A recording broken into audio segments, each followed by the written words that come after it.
saan ogeedeen maalmahan oo muddadii hadda soo dhaafanay ilaa 2 qofood oo kale hadda kor noo timid oo musharax ah waan soo dhaweynay haddii maanta walaalkeena maxamed xasan asagana maantana waa nin oo musharax ah wuxuu kaga duwan yahay dadka kale waa nin dhalinyaro ah waa nin mustaqbal fiican uu rajeynaya hadduu ilaahay idmo waxaa waaye maanta isaga ayaa xafladdan sameeyey xafladdana ujeeddadeedu waxay tahay in wada qadayno inuu isbarasho wax la yidhaahdo dadkiisa inoo barto dabcan isagana inuu idin sheego musharaxnimadiisa iyo qaabka uu doonayo inuu yani oo hawshiisii ku fuliyo kan ma ahan shirka rasmiga ah ama kulanka rasmiga ah waa xaflad weyn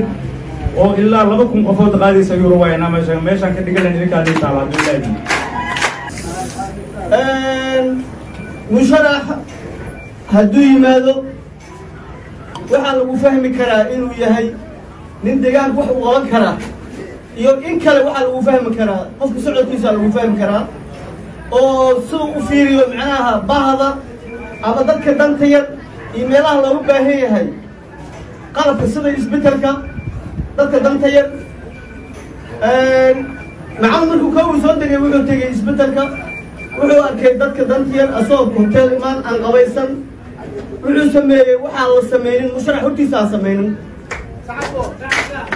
wuxuu sameeyey qalab looga baahnaa isbitaalka oxygen oo hore waxaa yaallay hal oo niyuway keentay mid labaad uu soo gelo oo lacag badan joogo iyo frinjin weyn oo daawada lagu keediyo dadyow badan deegaanka oo taag daranna wax badan u qabtay magaala madaxda koonfur galbeed Baraawe ilaa maaragtay dowladdii cabdiqaasim ilaa dowladdan oo maxamed farmaajo intii ka dhaxaysay ragaa mustabkeeda iyo magaceeda kuraasta kula fadhiyey maantana madabkeedu soo u yaalla waa u jeedin waa idila dardaarmaan reer Baraawe u dardaarankayga qaata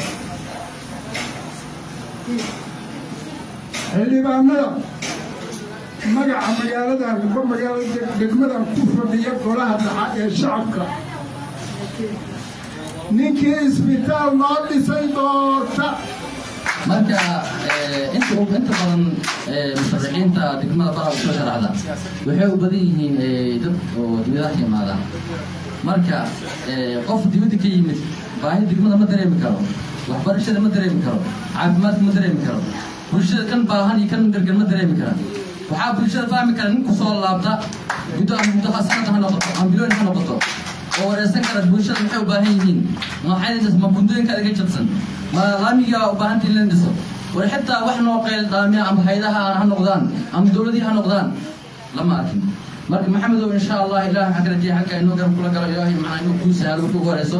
markuu ilaah kuu sahlana inaadan noqon qof dadkii oo horay noo soo mareen odayaasha hore oo kale inaadan noqon aad noqoto qof degmadan u taagan har iyo habeen Baraawe in amnigeena 100% uu yahay doorasho walba lagu qaban karo cid walbana imaan karto waa u jeedin maanta inuu amniga 100% uu yahay waxaana sabab u ah madaxda koonfur galbeed Soomaaliya mudane Cabdicasiis Laftigaran gudoomiyaha baarlamaanka koonfur galbeed Soomaaliya xildhibaanada wasiirada gudoomiyaha gobolka Shabeellaha Hoose iyo shacabweynaha reer Baraawe ayaa sabab u ah amniga doogaasha dhaqan ku jira marka waa mahadsantihiin halkaan u soo jeestay muxuu ahay xildhibaankeena maanta qaaliga ah oo maanta loogu yimid halkaan oo xildhibaan qabo aad iyo aad u mahadsan yahay weligeena ma arkin xildhibaanka koowaad inta xildhibaan aan soo dhaweynayo degmada aan ku soo dhaweynayay ma arkin xildhibaan maanta bixiyay oxygen iyo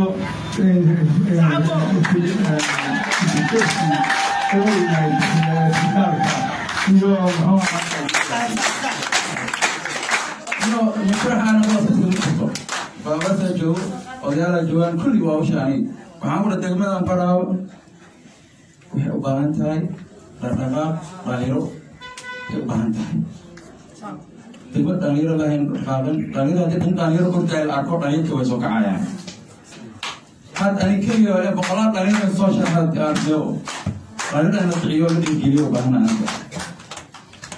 degmada Baraawe insha Allah waa ka shaqeyn doonaa waan sii shaqeyn doonaa hadii la yiraahdo musharaxana aniga